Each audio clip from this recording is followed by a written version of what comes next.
What's up guys, DG here and this is the Mi Band HRX Edition. It's a couple months old and this is the review. The box contains the tracker, a silicon band, a proprietary charger and an user manual which I guess you'll not require. On the front of the tracker there are two things, the OLED display and the circular touch area. I feel a lot of space is being wasted because only the top portion consists of the display.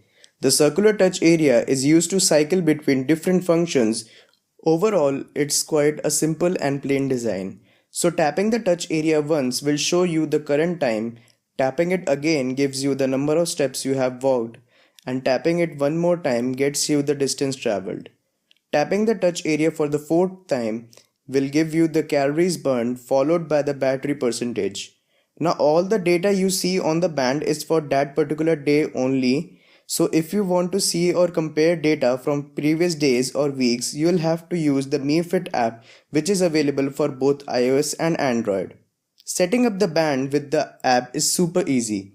When you first launch the app, you will be asked to log in with your Mi ID. You can also use your Google or Facebook accounts for the same. The band connects to your smartphone via Bluetooth. The band also notifies you when you reach your daily step goal. Using the app, you can also allow to send in push notifications to your tracker. Well, it's not exactly notifications, more like the logo of the select apps shows on the display. It's not that useful for me, but it could be useful for some people. Xiaomi claims to have used a scratch resistant glass on the display, but I have managed to get a few scratches. Though they are minor ones, but it's worth sharing. It took me around 1 hour and 45 minutes to charge the tracker from 0 to 100%.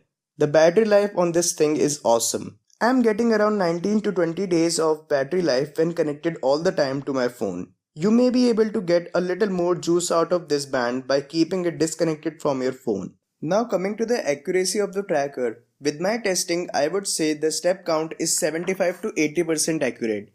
Since the band uses accelerometer to count the steps, it can also overcount your steps if you move your hands a lot. On the other hand, sleep tracking is also reasonably accurate. The band is also IP67 water and dust resistant, which means it can withstand 1 meters of water for around 30 minutes.